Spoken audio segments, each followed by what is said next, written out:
Growing up in the 70s in a white working class neighborhood, we were that house and those people. In our open home, we lived with people of every race, color, and creed, and we were never alone. I could tell you about crosses in our yard and death threats and walking a gauntlet of hate to school every day. My parents were both hippie-ish creatives. I could talk of my parents' struggle with severe mental illness. I could talk of growing up around survivors of every human atrocity, from ethnic cleansing to catatonics to war to pedophilia to human trafficking and disfiguring medical conditions, most of whom had PTSD. I could talk of our human condition, the impact of hate, and how there lies within each of us the capacity for evil. But instead, I want to show you about the impact of hope, simmered slowly, resilience, well-peppered, inspiration born from the tartness of tears, and sweetly drizzled with joy. When I was young, it was nothing to come home downstairs any given morning to the sounds of 2 or 3 languages being spoken and a flurry of delicious activity in the kitchen. I was often brought in to help, and by the time I was 9, I was rolling out chapatis. This was us, and I learned that food created bonds. We often didn't know who would be living with us day to day. Groups from Morocco, Cambodia, Egypt, Sudan, Ethiopia, just to name a few, spent hours, days, months, and sometimes years with us. There was no distinction between home and work. This is what we did. This was who we were. And I learned that food was our common thread. Like growing up in the United Nations, plans were made, deals were struck, religion and politics were debated, and lives were saved based on handshakes and how good the meal was. And I learned that food could intervene on our behalf. Everything hinged and revolved around food. I began to realize that for some, food was more important than money. That food was at the heart of our identity, that tension, hatred, fear, hopelessness dissolved away when the meal was really good. Our home swirled in color, texture, culture, and we were connected across the globe. Through cooking, I connected culturally on a deep level and learned the history behind many, many dishes. I learned to taste forgiveness, pride, pain, joy, survival, friendship, complacency, comfort, resiliency, grit, determination, and sacrifice. Our lives were like a tapestry. I learned that we were more than our faces, and everything we create flows and lives and impacts another, whose life then in turn impacts another, and so on.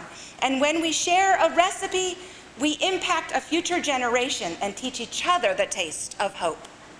Here's how. Gather together your basics. This is the palette from which to build.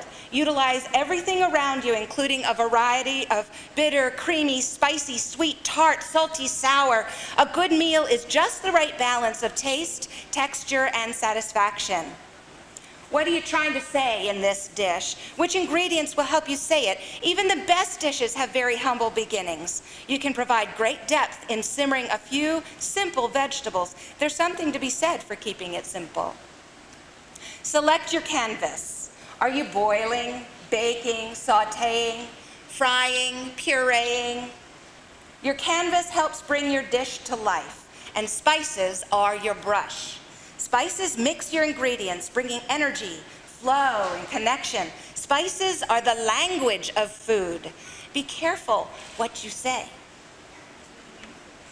Whether the dish consists of bold colors, flavors, shapes to invigorate and challenge the status quo, or merely suggest the opportunity of each new day to begin again, select your palette and mix your colors. Decide your canvas, envision what it is you want to say, and bring it to life.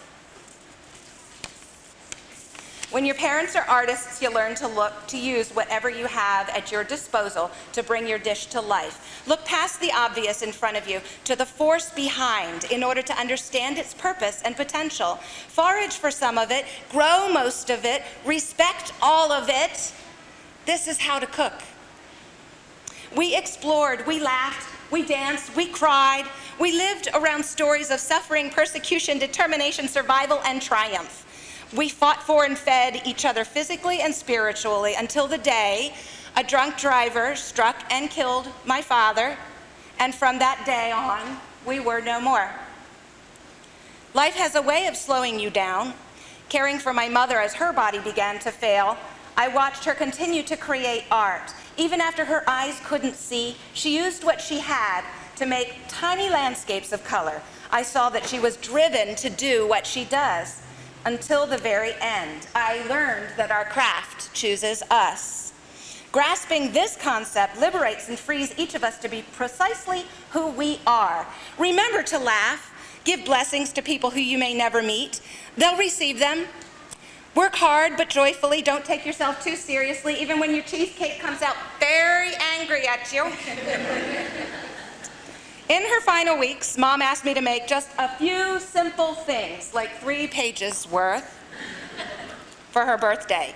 Root vegetable casserole, tapas, broccoli fried in garlic oil, hot pot with sweet and sour broth, pita non-lavash Doritos. Just a few things. Use good bread, not mushy. Dialyze the potatoes. Remember the parsnips and the parsley and the herbs, lots and lots of herbs. This was my mother's way of saying, don't forget which you have learned. Cooking chose me. And while I could not see it at the time, my mother could see it. The kitchen is where I'm able to carve out a cozy place for each of us, where creativity, curiosity, and healing come together, and I can cook. Thank you.